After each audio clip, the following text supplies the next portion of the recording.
The electricity between them crackled in the space where their foreheads touched, both breathing hard from the kiss that had just changed everything. Paul Williams pulled back just enough to look into Christopher Rea's eyes, searching for any sign of regret or confusion, but finding only wonder and something that looked remarkably like relief. Quote zero. Paul whispered, his thumb tracing along Christopher's jawline. The confession hung between them like a bridge neither had been ready to cross until this moment. Christopher's eyes fluttered closed at the touch. He opened his eyes again, and Paul saw something shift there, a recognition that went deeper than desire. Quote time. The weight of those words settled over them both, carrying months of confusion, stolen glances, and carefully buried feelings. Paul had watched Christopher struggle through relationship after relationship, offering advice and comfort, while his own heart twisted with each story of disappointment and disconnection. Now, finally, the truth was out in the open between them. But to understand how they had arrived at this moment, how two best friends had found themselves on the precipice of something that would change everything, we need to go back to where it all began. Before we see how this ends, tell us where you're watching from and hype this video in the comments. 3 months earlier, Paul had been nursing his second cup of coffee and trying to focus on his laptop screen when Christopher burst through the apartment door like a hurricane. His dark hair was disheveled, his usually pristine button-down shirt wrinkled, and there was a wildness in his eyes that Paul had learned to recognize over their 2 years of friendship.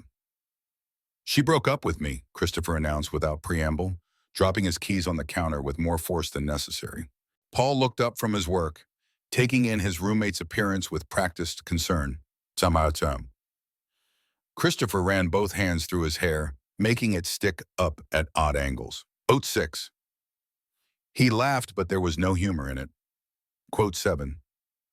The words hit Paul like a physical blow, though he kept his expression carefully neutral. He had perfected the art of being Christopher's confidant over the past 2 years, listening to story after story of failed relationships while his own feelings remained locked away in the deepest part of his chest. Each breakup brought Christopher to his door, seeking comfort and understanding that Paul was always ready to provide, even as it slowly destroyed him from the inside. "I'm sorry," Paul said, closing his laptop and giving Christopher his full attention. It was a ritual they had performed countless times before. "Do you want to talk about it?" Christopher collapsed onto the couch beside him, close enough that Paul could smell his cologne mixed with the faint scent of frustration and confusion. "That's the thing, Paul. I don't know if I'm sorry. I should be devastated, right? We were together for 4 months. But all I feel is—" He paused, searching for the word. Relief. Paul's heart did something complicated in his chest. Quote, Christopher turned to face him fully, and Paul found himself caught in the intensity of that gaze. Quote, the silence that followed felt charged with possibility and danger in equal measure. Paul forced himself to maintain eye contact, even as every instinct screamed at him to look away, to change the subject, to protect the careful balance they had maintained for so long. Paul offered, the words tasting like ash in his mouth. Christopher studied his face with an intensity that made Paul's skin feel too tight. "Maybe," he said quietly, "or maybe I've been looking in the wrong places." That conversation had planted something between them, a seed of possibility that grew stronger with each passing day. Paul found himself cataloging every interaction, every casual touch, every moment when Christopher's gaze lingered a fraction too long.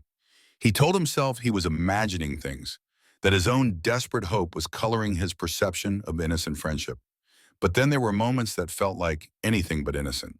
Like the night a week later when Christopher had appeared at Paul's bedroom door at 2 a.m, wearing nothing but pajama pants and an expression of vulnerability that made Paul's chest ache. Coda 18.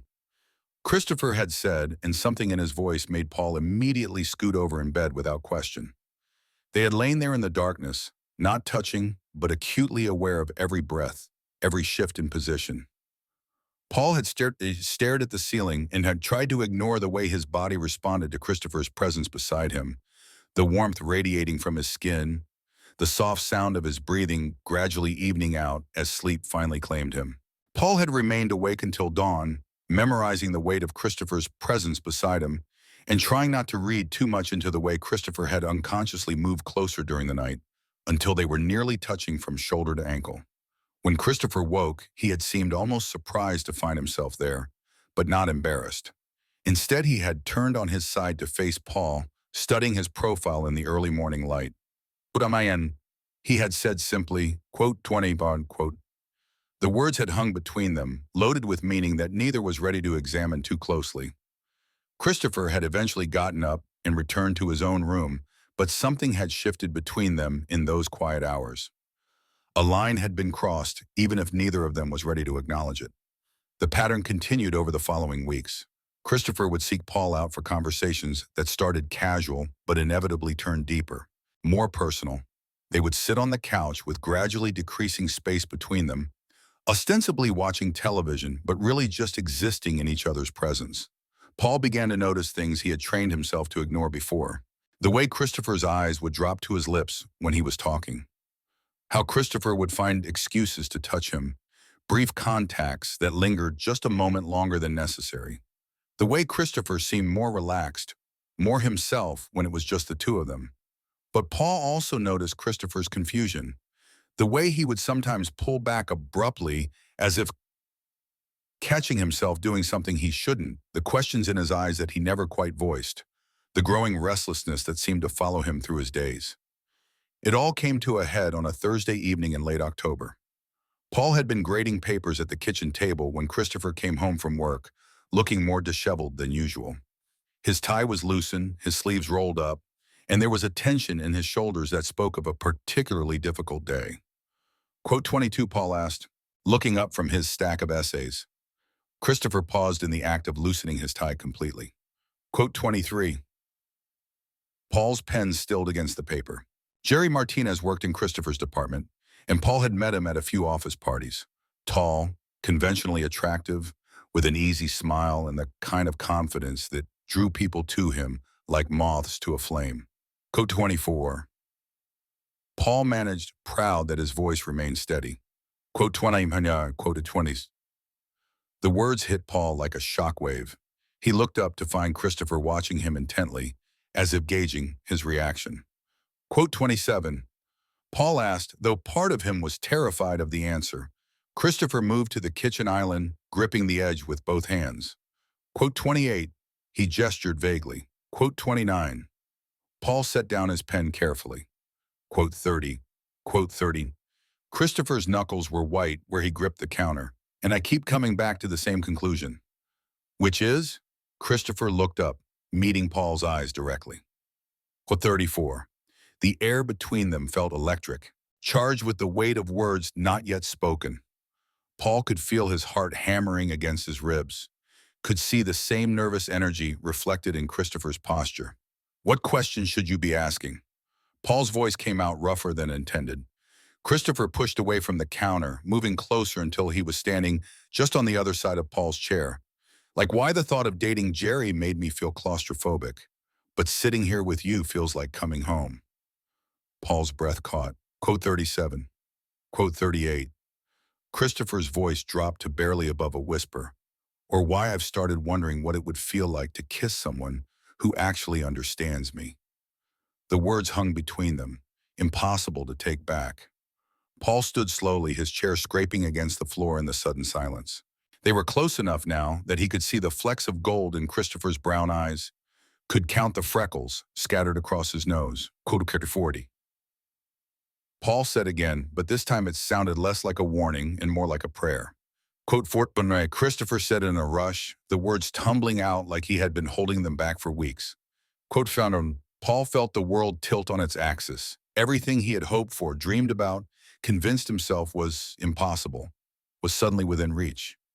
But along with the overwhelming awe came a surge of terror. Quote, Paul asked, or as, quote, Christopher's hand came up to cup Paul's face, thumb brushing across his cheekbone. Quote, Paul leaned into the touch, closing his eyes briefly. When he opened them again, Christopher was watching him with an expression so tender, it made his chest ache. Paul said. Christopher's hands stilled against his face. What? I've been in love with you for 2 years and 4 months. The confession hung between them like a bridge neither had been ready to cross until this moment. Christopher's eyes widened and Paul could see him processing the timeline, realizing what that meant. Christopher said, not a question, but a statement of understanding. Quote 50 when Paul confirmed.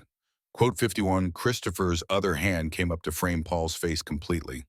Quote 52 and quote 50, Paul's voice was steady now, the relief of finally speaking the truth overwhelming his fear. Knowing that every time you came to me heartbroken, it was killing me a little more. But also knowing that you needed a friend, and I would rather your friend than nothing at all. Oh, Christopher's voice broke on his name. Quote, final quote, Arthur Paul said gently. Quote, died in a quote, but Christopher's eyes were bright with unshed tears. God, Paul, I'm such an idiot. No, you're not. You were figuring yourself out. That's not the same thing. Christopher leaned forward until their foreheads touched, and Paul could feel the warmth of his breath against his lips. I kept wondering why none of them felt right, why I always felt like I was performing instead of just being myself. Now, I know it's because none of them were you. The words were barely whispered, but they hit Paul with the force of a revelation. All the careful distance he had maintained, all the walls he had built to protect his heart, crumbled in an instant. Can I kiss you? Christopher asked. The question so soft, Paul almost missed it. Instead of answering with words, Paul closed the remaining distance between them. The kiss started tentative, a question being asked and answered. But as soon as their lips met, something ignited between them. Christopher's hands tightened against Paul's face, and Paul's arms came up to wrap around Christopher's waist, pulling him closer. It was everything Paul had imagined and nothing like he had expected. Soft and urgent at the same time, familiar and completely new. Christopher tasted like coffee and possibility, and when he made a small sound of surprise and pleasure, Paul felt like he might dissolve entirely. They broke apart, breathing hard, but didn't move away from each other. Christopher's eyes were wide with wonder, his lips slightly swollen from the kiss. Wow, Christopher breathed. Yeah, Paul agreed, his voice rough. Wow. That felt... Christopher paused, searching for words. Right, like everything finally makes sense. Paul couldn't help but smile. Quote 69. They stood there for a long moment, just looking at each other, the weight of what had just happened settling between them. Paul could see the exact moment when reality began to intrude, when Christopher started thinking about what this meant for their friendship, their living situation, their entire dynamic. Quote 70. Paul said gently, recognizing the panic starting to creep into Christopher's expression, we don't have to figure everything out right now. But what if we ruin this? Christopher's voice was small, vulnerable. Quote 70. Paul's heart clenched at the fear in Christopher's voice. Quote 70. Christopher's answer was immediate and certain. Yes, God, yes. I want to try so badly it scares me.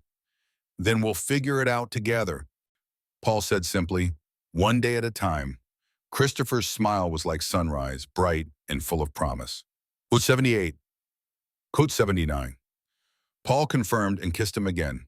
The next few weeks passed in a blur of discovery and adjustment. They took things slowly, both acutely aware of how much they had to lose if they got it wrong. But every day brought new confirmation that they had gotten it exactly right. Christopher threw himself into understanding his sexuality with the same intensity he brought to everything else in his life. He read articles, watched videos, and had long conversations with Paul about identity and attraction and what it all meant. Paul watched him bloom under the freedom of self-acceptance, becoming more confident and comfortable in his own skin with each passing day.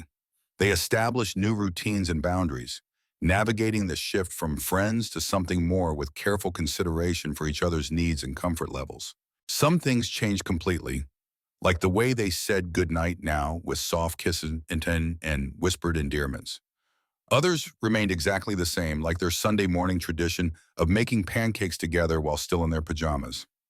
The first time Christopher called him his boyfriend, Paul felt like he might float away from pure happiness. It happened casually during a phone conversation with Christopher's sister, and Paul watched from across the room as Christopher said the words without hesitation or embarrassment. Dear John. Christopher had said, and Paul had to sit down from the rush of emotion that followed. When Christopher hung up, he found Paul staring at him with what must have been a ridiculous expression on his face. "Ubicon," Christopher asked, though his smile suggested he knew exactly what. "Duaditron," Paul said, testing each word. "Quote Watson." Paul crossed the room and kissed him thoroughly. "Quote." They had their first fight 3 weeks after that first kiss, a stupid argument about whose turn it was to do the dishes that escalated into something bigger about communication and expectations. Paul had stormed out of the apartment, walking aimlessly through the neighborhood until his anger cooled into regret. When he returned, he found Christopher sitting on the couch, looking miserable. They said simultaneously, then laughed despite the tension. Quote, Christopher admitted. Quote, Paul sat beside him, taking his hand.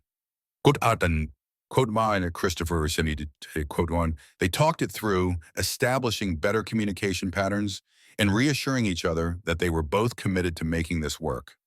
The fight, Paul realized later, had been necessary. It proved they could weather conflict and come out stronger on the other side. The first time they said, "I love you," it happened naturally, without fanfare or dramatic buildup.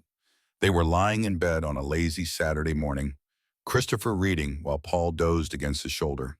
The sunlight was streaming through the windows, casting everything in golden warmth, and Paul felt so content he could barely contain it.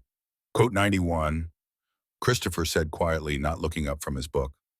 Quote 92, Paul replied without hesitation, the words as natural as breathing. Christopher set his book aside then, turning to look at Paul with eyes bright with emotion. "What an I say, Paul said, reaching up to trace Christopher's jawline. "I can see it in everything you do."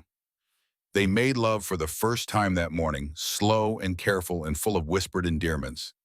It was perfect, not because it was technically flawless, but because it was them, together finally able to express physically what had been building between them for so long. Afterward, they lay tangled together, Christopher tracing patterns on Paul's chest, while Paul ran his fingers through Christopher's hair. "I keep thinking about all the time we wasted," Christopher said softly. "We didn't waste it," Paul replied. "You needed time to figure yourself out. I needed time to learn how to be your friend before I could be anything else. Everything happened exactly when it was supposed to." Christopher lifted his head to look at him. "How are you so wise?" Paul laughed. "I'm not wise, I'm just really, really happy." "Me too," Christopher said, settling back against Paul's chest. Quote 102, the transition wasn't without its challenges. Christopher had to navigate coming out to his family and friends, a process that brought up anxiety and fear he hadn't expected. Paul stood by him through every difficult conversation, offering support and reassurance when the responses weren't as positive as they had hoped. Christopher's parents struggled initially, not with his sexuality, but with the suddenness of the revelation. They had known Paul as Christopher's friend and roommate for 2 years, and the shift required adjustment on their part as well. "They'll come around," Paul assured Christopher, after a particularly tense phone call with his mother. "They love you. They just need time to process." "What if they don't?" Christopher asked, the vulnerability in his voice making Paul's heart ache. 106, and Paul said simply, quote 07, Paul was right. Christopher's parents did come around, slowly but surely. His mother started asking about Paul's work. His father began including him in family group texts. It wasn't immediate acceptance, but it was progress, and Christopher learned to be patient with their process just as Paul had been patient with his. The hardest part was Christopher's guilt over the years Paul had spent silently loving him. No matter how many times Paul assured him that he didn't regret a single moment, Christopher couldn't quite let go of the feeling that he had been unfairly oblivious. "Diane," Christopher said one evening as they cooked dinner together. Quote one. Paul paused in his chopping to look at him. Quote 1, quote 11.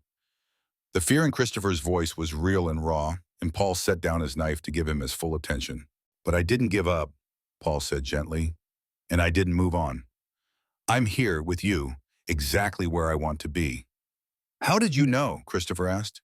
"How did you know it would be worth waiting for?" Paul considered the question seriously. "I didn't know, I hoped.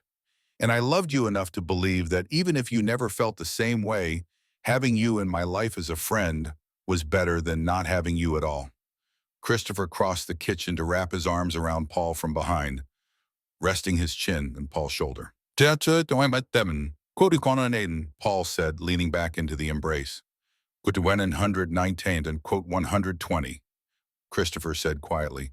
Quote 121. Paul turned in his arms, studying Christopher's face. The certainty he saw there, the quiet determination, made his chest tight with emotion. Forever? Paul asked. Forever, Christopher confirmed, and kissed him to seal the promise. 6 months after that first kiss, they were hosting their first dinner party as a couple. Paul watched from the kitchen doorway as Christopher laughed at something Robert Hill had said, completely at ease in a way Paul had never seen before. Gone was the restless energy that had followed Christopher through his previous relationships, replaced by a contentment that seemed to radiate from within. Sharon Nelson, Paul's colleague from the university, caught his eye and smiled. Quote 124, she said, joining him in his observation of the group. Quote Quandish, Paul said simply. Quote wasn't, Paul nodded, remembering that party. Christopher had been dating someone at the time, a woman whose name Paul couldn't even remember now.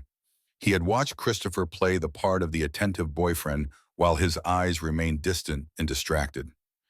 He found what he was looking for, Paul said. So did you, it seems.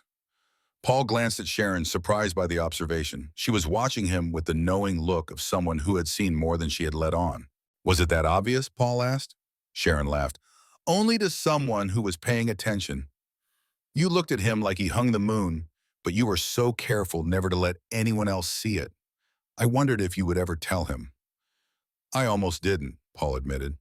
I was terrified of ruining what we had. But he figured it out on his own.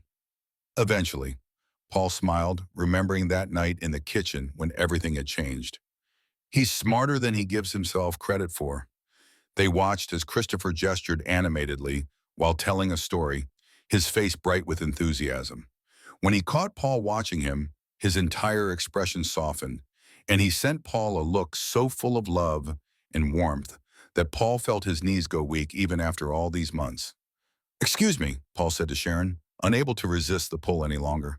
He crossed the room to Christopher's side, sliding an arm around his waist. Christopher immediately leaned into the touch, continuing his story, but including Paul in the conversation with the easy intimacy of a couple completely comfortable with each other.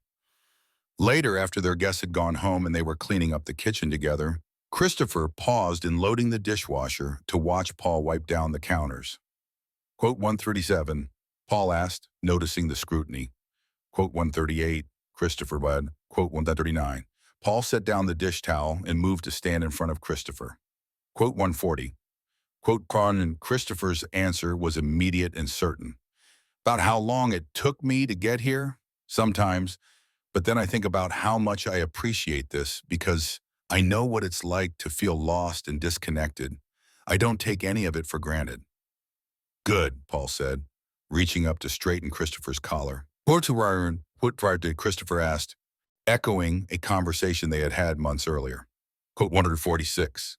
Paul replied, just as he had then. Quote 47. Christopher agreed and kissed him with the same passion and certainty he had brought to that first kiss in the kitchen. Their first anniversary arrived with little fanfare but deep significance. They had decided to recreate that pivotal evening, cooking the same meal they had been preparing when everything changed between them. But this time, there was no tension, no unspoken words hanging in the air. Instead, there was easy conversation, comfortable silences, and the quiet joy of two people who had found exactly what they were looking for. Quote 148, Paul asked as they sat at the same kitchen table where he had been grading papers a year ago. Christopher considered the question, twirling pasta around his fork. He said finally. Christopher reached across the table to take Paul's hand. I was looking for you, I just didn't know it yet. Paul lifted their joined hands to press a kiss to Christopher's knuckles. They finished dinner in comfortable conversation, then moved to the couch where so many of their important moments had taken place. Christopher curled up against Paul's side, fitting perfectly in the space that seemed designed for him. I have something for you, Christopher said, reaching for a small, wrapped box on the coffee table. Paul accepted the gift with surprise. They had agreed not to do anything elaborate for their anniversary, wanting to keep the focus on the significance of the day rather than material gestures. Inside the box was a simple silver chain with a small pendant, engraved with coordinates. "It's the latitude and longitude of this apartment," Christopher explained, watching Paul examine the necklace. "The place where everything changed, where I finally figured out who I was supposed to be." Paul felt his throat tighten with emotion. "Christopher, I know it's cheesy," Christopher said quickly, "but I wanted you to have something that represents how important this place is. This moment in our lives when everything fell into place." Paul set the box aside and cupped Christopher's face in his hands. "Marshall was sick today, Mom. Quote 116. Christopher protested, but he was smiling. "Well, and Paul corrected, fastening the chain around his neck. The pendant settled against his chest, right over his heart, and Paul knew he would never take it off. They spent the rest of the evening talking about their future, making plans both concrete and dreamy. Christopher wanted to travel, to see the world with Paul by his side. Paul wanted to adopt a dog, maybe two. They both wanted to buy a house eventually, somewhere with a garden and enough space for the family they might build together someday. Quote 165. Christopher said as they lay in bed later that night. Quote Paul asked, though he knew the answer from the contentment in Christopher's voice. "Now I can't imagine wanting to be anywhere else but right here with you." Paul pulled him closer, breathing in the familiar scent of his shampoo and skin. "Good, because I'm not planning on letting you go anywhere." "Promise?" Christopher asked, the question carrying echoes of old insecurities that still surfaced occasionally. "Promise," Paul said firmly. "You're stuck with me." Christopher laughed softly against Paul's chest. Quote 173. 2 years into their relationship, they faced their first major test when Paul was offered a job opportunity across the country. The position was everything he had worked toward professionally, a chance to head his own department at a prestigious university. But it would mean leaving the life they had built together, the apartment where they had fallen in love, the city that had become home to both of them. Paul struggled with the decision for weeks, torn between his career ambitions and his desire to maintain the stability they had created. Christopher watched him wrestle with the choice, offering support but careful not to influence his decision. Christopher said one evening as they walked through their neighborhood, the same streets Paul had wandered the night of their first fight. Paul stopped walking. Quote 175. Quote 110. Christopher's voice was steady, but Paul could see the effort it took to maintain that composure. "It's an incredible opportunity. You'd be crazy not to consider it seriously." "But what about us? What about everything we've built here?" Christopher took Paul's hands in his, meeting his eyes directly. Quote Woody 179. Quote Woody, Paul asked, hardly daring to hope. Quote Woody 1. Christopher's smile was soft but certain. "Did you think I'd let you go alone? But your job, your family, everything you know is here." "My life is with you," Christopher said simply. "Everything else is just details we can figure out." The certainty in Christopher's voice, the unwavering commitment, made Paul's chest tight with emotion. 2 years ago, Christopher had been terrified of ruining their friendship by trying for something more. Now he was willing to uproot his entire life to follow Paul's dreams. Paul asked. Christopher squeezed Paul's hands. "Besides, you said you wanted to travel. This could be our adventure." They moved to Seattle 3 months later, packing up their life in boxes and starting over in a new city. The transition was challenging, full of logistics and stress and moments of doubt. But through it all, they had each other, and that made everything else manageable. Their new apartment was smaller than the old one, with thin walls and a temperamental heating system. But it had a view of the mountains and enough space for the two of them to build new routines and traditions. "It's perfect," Christopher said on their first night, as they sat on boxes eating takeout pizza because their kitchen supplies were still packed away somewhere. Paul looked around at the chaos of their new home, then at Christopher's face, bright with excitement and possibility. He agreed. Go out to 2091. The move proved to be exactly what they both needed.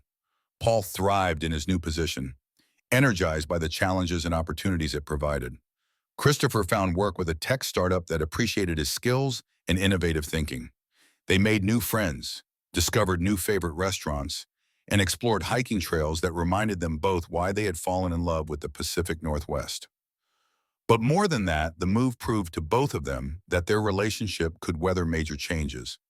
They were stronger together than either of them was alone, capable of adapting and growing without losing the essential connection that bound them together. Quote one of the Christopher said one evening as they sat on their new couch, which they had finally assembled after 3 weeks of eating dinner on the floor. What under, Paul asked. Quote the money for now on. Christopher settled more comfortably against Paul's side. 2 years ago, I was terrified that trying to be together would ruin our friendship. Now look at us. Paul pressed a kiss to the top of Christopher's head. Quote 196. He agreed. The proposal happened on an ordinary Tuesday evening in their third year together. They were cooking dinner, moving around each other in the small kitchen with the practiced ease of a couple who had learned to share space harmoniously. Christopher was telling Paul about his day, something about a client meeting that had gone better than expected, when he suddenly stopped mid-sentence. Paul looked up from the vegetables he was chopping to find Christopher staring at him with an expression he couldn't quite read. What? Paul asked. Marry me, Christopher said. Paul's knife stilled against the cutting board. Wutuman, quote the 200, Christopher repeated, moving closer. Quote the 201. Paul set down the knife carefully, his hands suddenly unsteady.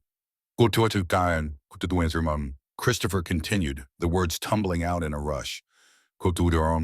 Paul's vision blurred with sudden tears. Christopher, I love that you moved across the country for a job opportunity and brought me with you without a second thought. I love that we can spend an entire evening together without saying a word, and it's the best part of my day. I love that you make me want to be the best version of myself and that you love me even when I fall short. Christopher reached for Paul's hands, holding them gently. Quote Tutor 7. Paul was crying openly now, overwhelmed by the sudden shift from ordinary evening to life-changing moment. Quote 200, quote 209. Christopher said simply, quote to 201. I said in mine. Instead of answering with words, Paul launched himself across the small space between them, kissing Christopher with all the joy and love and certainty in his heart. Christopher caught him easily, spinning them both around in the cramped kitchen while they laughed and cried and kissed. Quote, chapter 211. Christopher asked when they finally broke apart. Quote 212. Paul confirmed, then kissed him again for good measure. Quote 208. They were married 6 months later in a small ceremony in Paul's parents' backyard, surrounded by family and friends who had watched their relationship bloom from friendship into something beautiful and lasting. Christopher's parents had flown in from across the country, his mother tearful and proud as she watched her son exchange vows with the man who had become such an important part of their family. Paul's sister, Martha Cooper, served as their officiant, having gotten ordained online specifically for the occasion. She spoke about love that grows slowly and surely, about the beauty of finding your person when you least expect it, about the courage it takes to build a life with someone else. Deal in foreign, Martha said, looking out at the gathered crowd. Fun. When it came time for vows, Paul spoke about waiting and hoping and finding everything he had ever wanted in the person he least expected. Christopher talked about coming home to himself through Paul's love, about learning that the right person makes everything else make sense. You taught me that love isn't about finding someone who completes you, Christopher said, his voice steady despite the tears on his cheeks. It's about finding someone who inspires you to complete yourself. You make me want to be brave, to be honest, to be the best version of who I am. I promise to love you with that same courage and honesty for the rest of our lives. There wasn't a dry eye in the crowd when they kissed as married men, sealing promises they had been living up to for years already. The reception was held in the same backyard, with string lights and Christopher's favorite flowers, and a playlist they had spent weeks perfecting. Paul's college roommate, Jerry Martinez, gave a toast that had everyone laughing and crying in equal measure, talking about how he had watched Paul pine for Christopher for months before either of them figured out what was happening.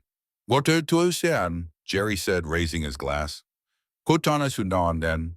They danced to a song Christopher had chosen, something soft and romantic that Paul had never heard before, but that somehow captured everything he felt about their relationship. Christopher had been taking dance lessons in secret for months, wanting to surprise Paul with something special for their wedding day. Paul asked as Christopher spun him expertly around the makeshift dance floor. Oh, one, Christopher admitted with a grin. Quotaha.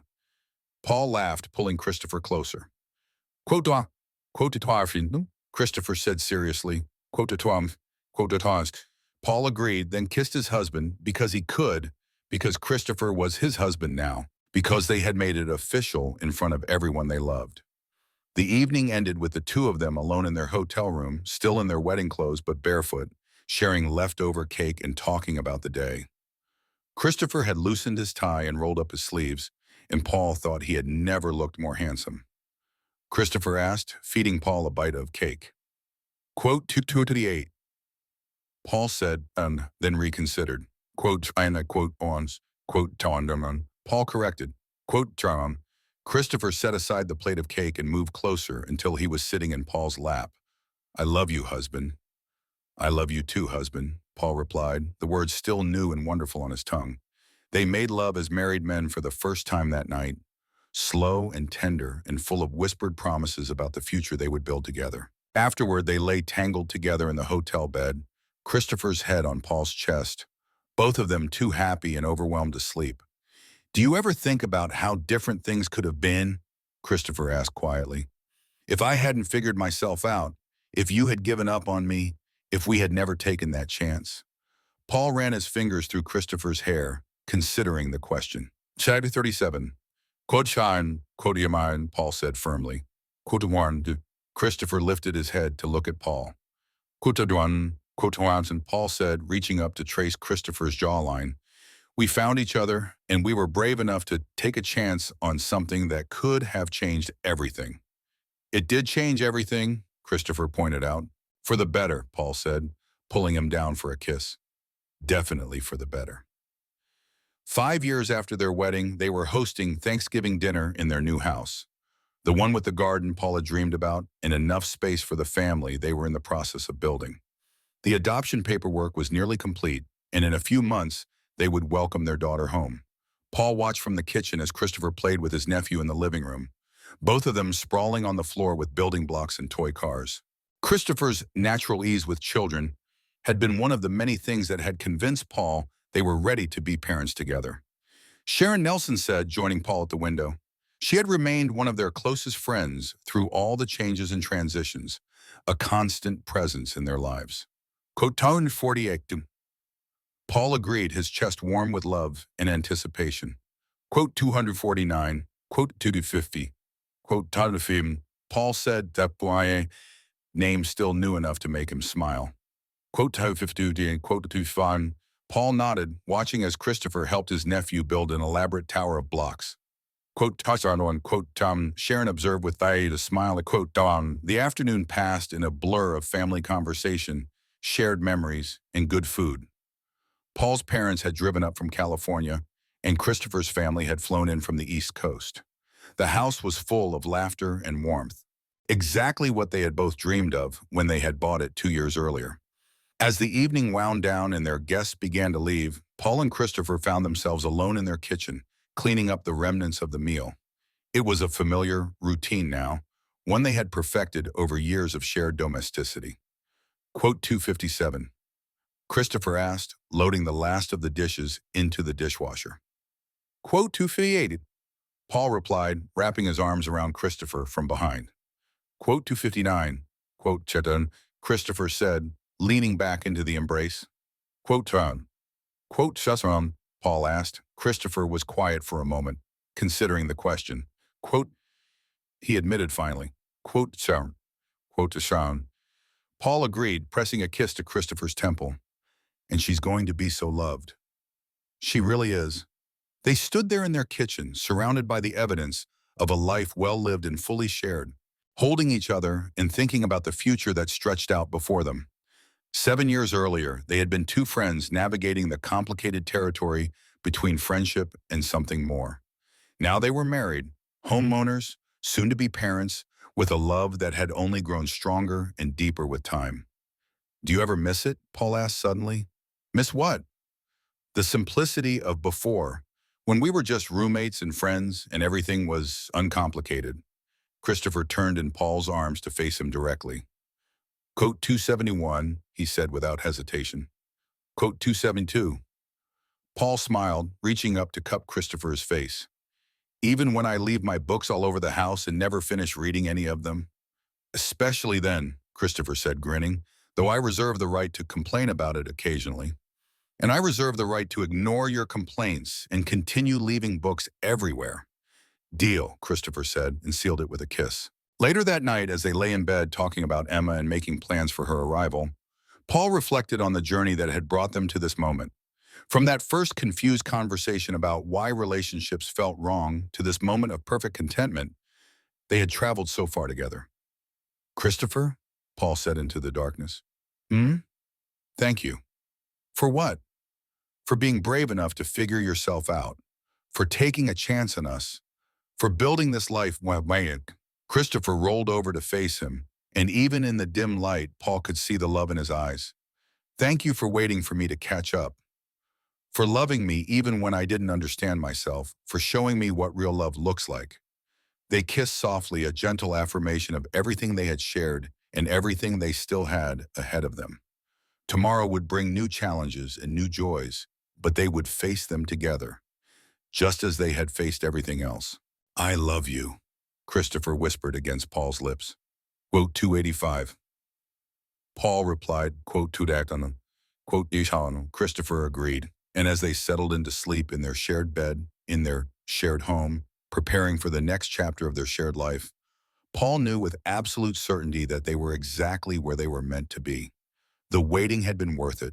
The fear had been worth it. The leap of faith had been worth it. Everything had been worth it for this.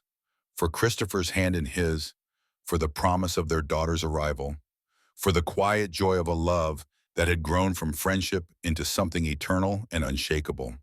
They had found their way home to each other, and that was all that mattered.